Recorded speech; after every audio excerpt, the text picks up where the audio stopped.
पणजोबा. आता पणजोबा अशी हाक ऐकायची आहे मला.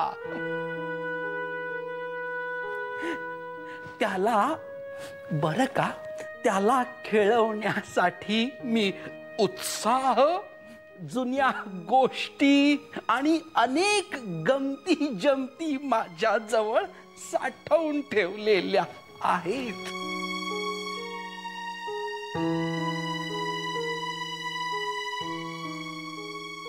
कर कर आराम कर. हो, श्रीराम श्रीराम श्रीराम श्रीराम.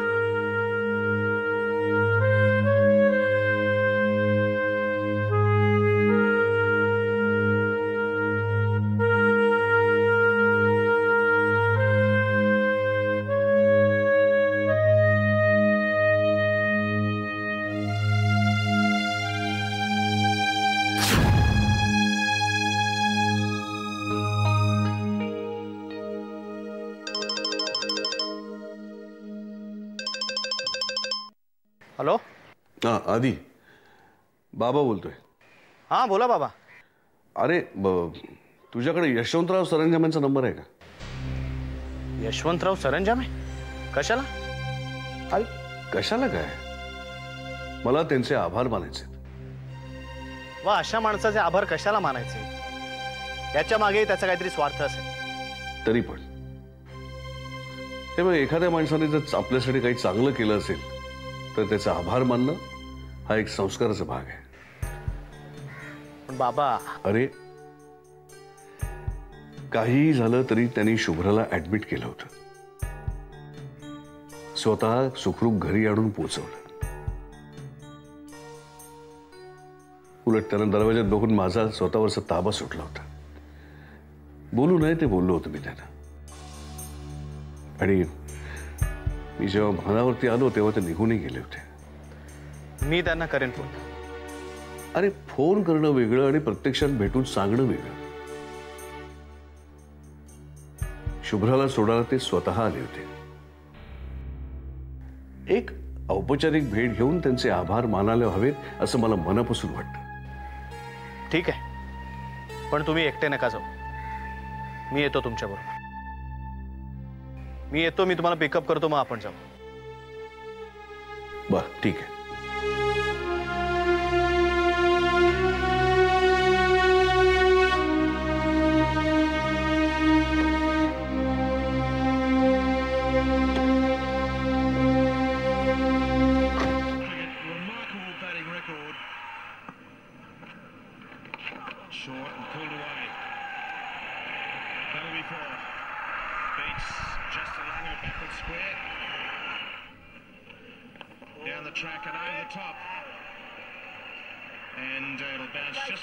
शोध सोपा नसला तरी अशक्य नक्कीच नाही.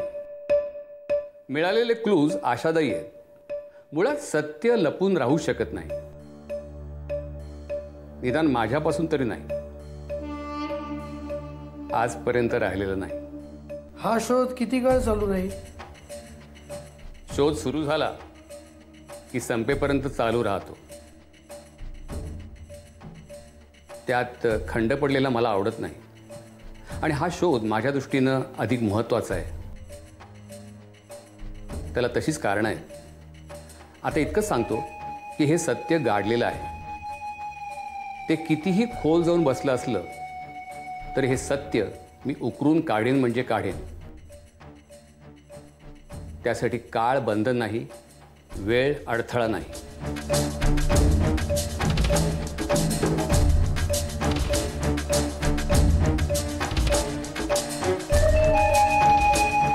कसलं सत्य उकरून काढणार आहे हा? आणि हा आहे तरी कोण, ज्याला मी कधी पाहिलं नाही. या जन्मातही नाही आणि गेल्या जन्मातही नाही. आणि तरीही मला या आधीच का दिसला? कोण आहे हा? राहून राहून एकच प्रश्न मनात येतो बाबा, अशी का वागली असेल ती? श्रीराम श्रीराम, माणसातल्या अपप्रवृत्तींचा जन्म कुठून होतो याचं उत्तर द्यायचं झाल्यास एकच असेल, ते म्हणजे असंतोष. कसला असंतोष? एवढं कसलं दुःख होतं तिला? कुठे कमी पडलो होतो आम्ही? नाही, तुम्ही कुठेही कमी पडला नाहीत. दोष तुमचा नाही, असलाच तर तो परिस्थितीचा असेल. खूप त्रास होतो पण मला या सगळ्याचा. खरंय, तुझी मनस्थिती समजू शकतो मी. या भयंकर सत्याला सामोरं जाताना तुला किती यातना होत असतील याची कल्पना आहे मला. पण एक लक्षात ठेव बाळा, फसव्या अज्ञानापेक्षा त्रासदायक सत्य कधीही चांगलं असतं. आणि पूनम काकू, मुळात हे सगळं जिच्यामुळे घडलं तिला काहीतरी वाटायला हवं. तू कशाला त्रास करून घेतेस? योग्य बोललीस बाहुली. तू आता यापुढे सुलेखाचा विचारही करू नकोस. नाही बाबा, मला आता तिचा विचार न करून नाही चालणार. मी निर्णय घेतलाय. तिच्या चुकांची, तिच्या पापांची शिक्षा तिला आता मी देणार आहे. चांगली गोष्ट आहे, पण माझं एवढं ऐकशील का पूनम? बघ, माणसाला देवाने एक आयुष्य दिलंय. ते छान जगण्यासाठी, जगातल्या चांगल्या गोष्टी शिकण्यासाठी, जगातला आनंद, निसर्गातल्या सौंदर्याचा आस्वाद घेण्यासाठी आणि आपल्यामुळे दुसऱ्याला आनंद देण्यासाठी.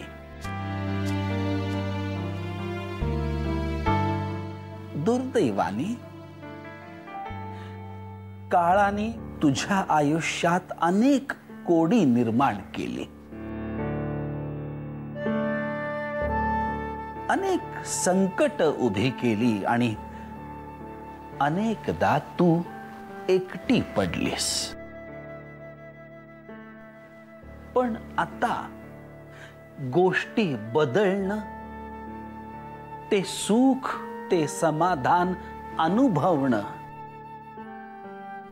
आणि दुसऱ्याला अनुभवायला लावणं हे तुझ्या हातात आहे. ज्याच्या त्याच्या कर्माचं फळ त्याला देव देतो आणि देतोच. विश्वास ठेव माझ्यावर.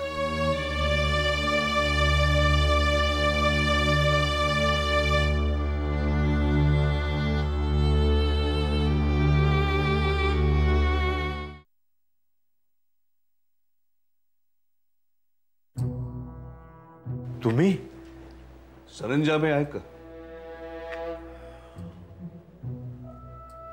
आहेत, पण आम्हाला त्यांना भेटायचंय. नका भेटू. म्हणजे आम्ही तुम्हाला विचारायला नाही आलो, त्याला भेटू का नको? आम्हाला भेटायचंय. तुम्ही विचारायला आला नसाल तरी सांगतो, नका भेटू.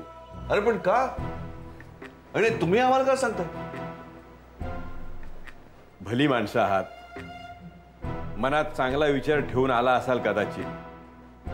पण काय आहे, आता त्यांचं डोकं भडकलेलं आहे आणि तुम्हाला पाहिलं आणि जर ते खवळले तर उगाच शब्दाला शब्द वाढण्याची शक्यता आहे. म्हणून सांगतो आम्हाला फक्त त्यांचे आभार मानायचे, बाकी हो सर. शास्त्री बुवा, मधुसूदन शास्त्री, आदिनाथ शास्त्री, वाह. बसा बसा बसा बसा बसा. बोला. तुम्ही शुभ्राला स्वतःहून आमच्या नाही नाही, अजिबात आभार वगैरे काही मानू नका.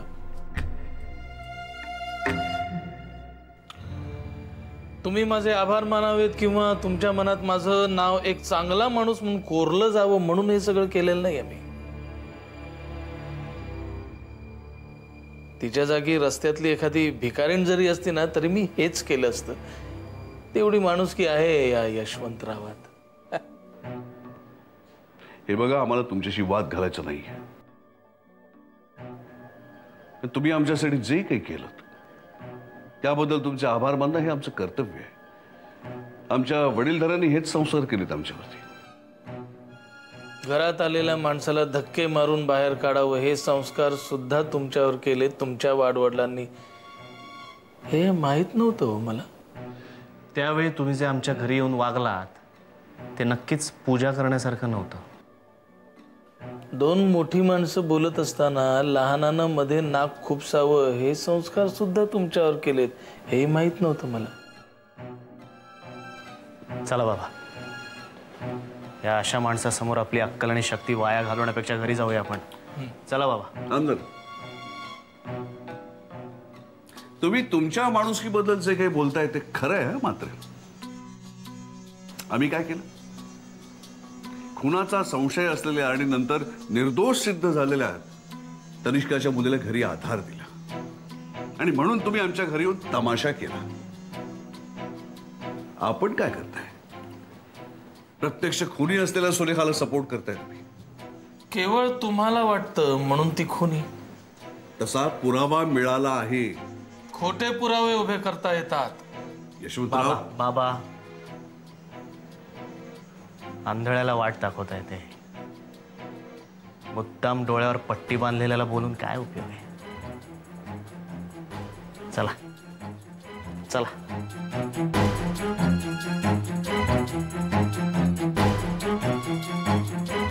काय तर भजन चाललं होतं की प्रवचन? अगदी तल्लीन होऊन ऐकत होत असतं. एक सांगू साहेब, ते जे काही बोलले ना ते खरंच विचार करण्यासारखं बोलले. बरोबर बोलले ते. तुम्ही त्या नालायक सुलेखापायी. बस बस. तुझं नाव परमेश्वर आहे म्हणजे खरोखरच स्वतःला देवबीव समजायला लागलास की काय? तत्वज्ञान तुझ्याकडून शिकण्याची पाळी नाही आली अजून माझ्यावर.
दरवाजा उघडायला उशीर लागला वय का? ते म्या म्हणजे माझा अंदाज खरा ठरला तर. रात्र खूप झाली आहे ना, झोप लागली असेल. वय मी इथं डोळा लागला, मी इथंच होतो. सॉरी, माझ्यामुळे त्रास झाला तुला. पण एवढा उशीर झाला, तू गेली का नाहीस? तुम्ही येणार म्हणून थांबलो. मी रात्री अपरात्री कधी उशिरा येतो. पुढच्या असा उशीर झाला तर थांबायची गरज नाहीये. असं कसं चालल? मालक आहात तुम्ही. तुम्ही जेवल्या बिगर कसं जाणार ना? वाजले किती बघ ना. वाजू देत हो. तुम्ही हातपाय धुवून घ्या, मी जेवण गरम करतो. नाही नको, मला गार जेवण चालतं. आणि पुढच्या उशीर झाला तर थांबू नकोस, घरी जा. इथे यायला मलाच उशीर झालाय, थांबावं तर लागणारच. काय झालं? हा येतो, जेवण ठेवलंय.